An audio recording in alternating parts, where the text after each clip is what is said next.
নমস্কার। চলুন আজ আমরা ত্রিপুরার একটা খুব ইন্টারেস্টিং নির্বাচনী কেন্দ্র আম্পিনগরের একেবারে ভেতরে ঢুকে দেখি। এটাকে শুধু একটা দলের হার জিতের গল্প ভাবলে কিন্তু ভুল হবে, বরং এটা আমাদের দেখায় যে রাজনৈতিক কৌশল, সরকার চালানোর পদ্ধতি আর সাধারণ মানুষের থেকে দূরে সরে গেলে কি হতে পারে। এক কথায় এটা একটা রাজনৈতিক পতনের ফরেন্সিক ব্লুপ্রিন্ট। দেখুন, যে কোনো জায়গার রাজনীতি বুঝতে হলে সবার আগে সেখানকার মাটি আর মানুষকে বুঝতে হয়। এই যে আম্পিনগর ত্রিপুরার একটা তফসিলি উপজাতি সংরক্ষিত কেন্দ্র, চারদিকে পাহাড়, সবুজ জঙ্গল আর এখানকার মানুষের সরল জীবনযাত্রা। এই মাটির টানটা যদি না বোঝেন, তাহলে এখানকার ভোটের অঙ্কটাও বোঝা প্রায় অসম্ভব। 11% ভাবতে পারেন? 2023-এর নির্বাচনে আম্পিনগরে একসময়ের সবচেয়ে প্রভাবশালী দল সিপিআইএমের ভোটের হার এসে দাঁড়িয়েছে মাত্র 11%। আমাদের আজকের বিশ্লেষণের মূল রহস্যটা কিন্তু এখানেই লুকিয়ে আছে। কিভাবে একটা দলের এত শক্ত ঘাঁটি একেবারে তাসের ঘরের মতো ভেঙে পড়ল? এই সংখ্যাটা শুধু একটা পরিসংখ্যান নয়, এটা একটা বিরাট রাজনৈতিক ভূমিকম্পের সংকেত। তো এই পুরো বিষয়টা আমরা কিভাবে বুঝব, এর জন্য আমাদের একটা পরিষ্কার রোডম্যাপ আছে। প্রথমে আমরা দেখব মাঠের আসল পরিস্থিতিটা কি, তারপর আমরা 2023-এর রায়ের দিকে তাকাব, এরপর আমরা এই হারের ব্যবচ্ছেদ করব, দেখব ভিত্তি কিভাবে নতুন করে গড়া যায়, আর সবশেষে একটা সরকার চালানোর রূপরেখা নিয়ে কথা বলব। চলুন সমস্যার গোড়া থেকে সমাধানের পথটা খুঁজে বের করি। আমাদের প্রথম অধ্যায় মাঠের আসল পরিস্থিতি। কারণ রাজনীতি তো আর আকাশ থেকে পড়ে না। রাজনীতি সেই সব সাধারণ মানুষের জন্য যারা প্রতিদিন সকালে উঠে নিজেদের জীবনের জন্য লড়াই করে। তাদের সমস্যা, তাদের স্বপ্ন, তাদের চাহিদা, এর মধ্যেই তো আসল রাজনৈতিক সমীকরণটা লুকিয়ে থাকে। আম্পিনগরের জীবনযাত্রা মূলত গ্রামকে কেন্দ্র করে, আর এখানকার অর্থনীতি চলে চাষবাসের উপর। রাবার আর ফলের চাষই এখানকার মানুষের প্রধান জীবিকা। এখানকার বেশিরভাগ মানুষই জামাতিয়া, রিয়াং এবং ত্রিপুরীর মতো উপজাতি সম্প্রদায়ের। আর যেহেতু এটা একটা পাহাড়ি এলাকা, তাই রাস্তাঘাট বা অন্যান্য পরিকাঠামো তৈরি করাটাও একটা বিরাট চ্যালেঞ্জ। এখানকার তরুণদের হাতে স্মার্টফোন আছে, তারা প্রযুক্তি বোঝে, কিন্তু তাদের হাতে কোনো কাজ নেই। এই বৈপরীত্যটাই কিন্তু এখানকার আসল সমস্যা। এখন দেখুন ভোটারদের প্রধান অভিযোগগুলো কি কি। পানীয় জলের সাংঘাতিক অভাব, রাস্তাঘাট আর ব্রিজের অবস্থা খুবই খারাপ, তরুণদের জন্য কোনো কাজ নেই, আর তাদের নিজস্ব উপজাতীয় অধিকার রক্ষা প্রশ্ন। এগুলো কিন্তু শুধু আলোচনার বিষয় নয়, এগুলো মানুষের প্রতিদিনের যন্ত্রণা। যখন এক ফোঁটা জলের জন্য কিলোমিটারের পর কিলোমিটার হাঁটতে হয়, তখন বড় বড় রাজনৈতিক ভাষণের একদম অর্থহীন মনে হয়। আমাদের সংবিধান কিন্তু প্রত্যেক নাগরিককে সম্মান আর মর্যাদার সাথে বাঁচার অধিকার দিয়েছে, আর সেই মর্যাদা নিশ্চিত করাটাই নির্বাচিত সরকারের প্রথম কাজ।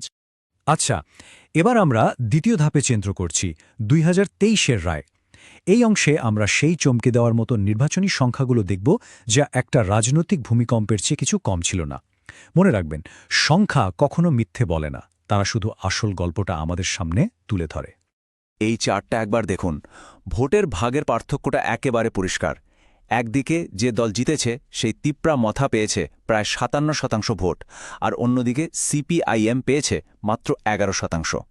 এই বিশাল ফারাকটা কোনো সাধারণ হার নয়, এটা আসলে একটা সম্পূর্ণ প্রত্যাখ্যান। ভোটাররা খুব স্পষ্ট ভাষায় তাদের মতামত জানিয়ে দিয়েছেন। 12,186, এটাই হলো জয়ের ব্যবধান। ভোটের সংখ্যার দিক থেকে দেখলে এই বিশাল ব্যবধানটা পরাজয়ের গভীরতাকে আরও স্পষ্ট করে তোলে। মানে এটা কোনো হাড্ডাহাড্ডি লড়াই ছিলই না, এটা ছিল একেবারে একতরফা একটা রায়। প্রত্যেকটা ভোট আসলে মানুষের আস্থার প্রতীক, আর এখানে সেই আস্থার অভাবটা চোখে পড়ার মতো। আমাদের তৃতীয় অধ্যায় পরাজয়ের ব্যবচ্ছেদ। দেখুন, এত বড় একটা হার কিন্তু কোনো একটা ছোট ভুলের জন্য হয় না, এর পেছনে থাকে অনেক গভীর, অনেক পদ্ধতিগত সমস্যা। এখন আমরা সেই সিস্টেমটা কেন ভেঙে পড়ল তার কারণগুলো খুঁজে বের করার চেষ্টা করব। এটাকে একটা রাজনৈতিক পোস্টমর্টেমও বলতে পারেন। এই টাইমলাইনটা একটু ভালো করে দেখুন। 2013 সালে সিপিআইএম প্রায় 53% ভোট পেয়ে জিতেছিল। 2018 সালে সেটা কমে দাঁড়ায় প্রায় 29%, আর তারা আসনটা হারায়। আর 2023 সালে তা একেবারে 11% নেমে আসে। তার মানে কি দাঁড়ালো? পতনটা কিন্তু হঠাৎ করে একদিনে হয়নি। 2018 সালেই কিন্তু বিপদের ঘণ্টা বেজে গিয়েছিল। এটা একটা দীর্ঘ সময়ের ক্ষয়ের ফল। এই পতনের পেছনে আমরা মূলত 3টে বড় কারণ দেখতে পাই। প্রথমত, একটা নতুন গল্পের জন্ম। তিপ্রামথার শক্তিশালী উপজাতীয় পরিচয়ের বার্তা গ্রেটার তিপ্রাল্যান্ড মানুষের মনে গভীরভাবে দাগ কেটেছিল। দ্বিতীয়ত, দলের সাংগঠনিক দুর্বলতা। সিপিআইএমের স্থানীয় বুথ স্তরের সংগঠনটা অনেক দুর্বল হয়ে পড়েছিল, আর কর্মীদের মনোবলও একদম তলানিতে ছিল। আর তৃতীয়ত, একটা পুরনো বার্তা যা সময়ের সাথে বদলায়নি। তাদের সেই পুরনো সমাজতান্ত্রিক কল্যাণের কথাগুলো নতুন প্রজন্মের ভোটারদের স্বপ্ন আর চাহিদার সাথে কোনোভাবেই মিলছিল না। চতুর্থ অধ্যায় ভিত্তি পুনর্গঠন। তো যা হওয়ার তা তো হয়ে গেছে, অতীত বিশ্লেষণ করে লাভ নেই যদি না আমরা বর্তমানকে ঠিকভাবে বুঝি। এখন সময় হলো একটা সৎ মূল্যায়ন করার। একটা দলকে নতুন করে গড়ে তুলতে গেলে তার হাতে কি কি শক্তি আছে আর কি কি দুর্বলতা আছে সেটা জানাটা খুব জরুরি। এখানে আমরা একটা ফ্রেমওয়ার্ক ব্যবহার করে দলটার অবস্থা বোঝার চেষ্টা করছি। দেখুন, নির্বাচনী শক্তি খুবই দুর্বল, সাংগঠনিক শক্তি মাঝারি, কারণ পুরনো কাঠামোটা এখনও কিছুটা হলেও টিকে আছে। দলের গল্প বা ন্যারেটিভটা খুবই দুর্বল, আর সম্পদও মাঝারি থেকে দুর্বল। এই ছবিটা থেকে একটা জিনিস কিন্তু পরিষ্কার, ভোটের দিক থেকে বা গল্পের দিক থেকে দলটা দুর্বল হলেও একটা মাঝারি সাংগঠনিক ভিত্তি এখনও আছে, আর এটাই হতে পারে নতুন করে শুরু করার প্রথম ধাপ। দলের গল্প বা ন্যারেটিভ বদলানোটা কতটা জরুরি সেটা এই স্লাইডটা দেখলে বোঝা যায়। পুরনো গল্পটা ছিল বড় বড় আদর্শের, মানে সমাজতান্ত্রিক কল্যাণের মতো বিষয়ের ওপর, কিন্তু প্রস্তাবিত নতুন গল্পটা হলো একেবারে স্থানীয় প্রয়োজনগুলোর উপর ভিত্তি করে, চাকরি, উন্নয়ন আর উপজাতীয় অধিকার। মানে বড় বড় আদর্শের কথা ছেড়ে মানুষের প্রতিদিনের সমস্যা, যেমন পেটের জ্বালা আর জলের কষ্ট, সেইগুলো নিয়ে কথা বলতে হবে। আর সব শেষে আমাদের শেষ অধ্যায়, সরকার চালানোর জন্য একটা ব্লুপ্রিন্ট। এখানে আমরা একটা 90 দিনের কার্যকরী পরিকল্পনার কথা বলবো। এর লক্ষ্য হল মানুষের বিশ্বাস আবার ফিরে পাওয়া আর ভোটারদের সাথে নতুন করে সম্পর্ক তৈরি করা, কারণ শুধু কথায় চিড়ে ভাজে না, কাজ করে দেখাতে হয়। প্রথম পর্যায়, মানে প্রথম 30 দিন, রোগটা ঠিক কি সেটা বোঝা আর মানুষের কথা শোনা।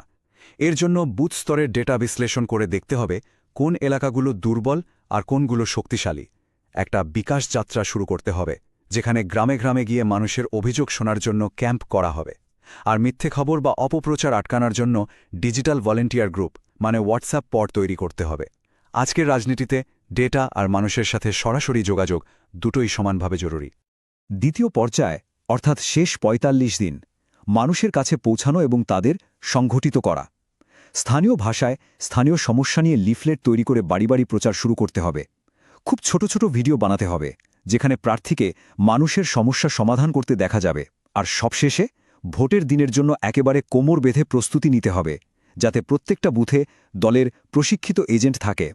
মনে রাখতে হবে, প্রচারের সময় প্রত্যেক নাগরিকের ব্যক্তিগত তথ্যের গোপনীয়তা রক্ষা করা আর তাদের সম্মতি নেওয়াটা খুব গুরুত্বপূর্ণ, যা ভারতের ডিপিডিপি আইনও সুনিশ্চিত করে। এই একটা কথাতেই কিন্তু পুরো ব্লুপ্রিন্টের আসল দর্শনটা লুকিয়ে আছে। নির্বাচন জেতা হয় সমস্যা সমাধান করে, শুধু প্রতিশ্রুতি দিয়ে নয়। এই একটি বাক্যে গণতন্ত্রের আসল শক্তিটা বোঝা যায়।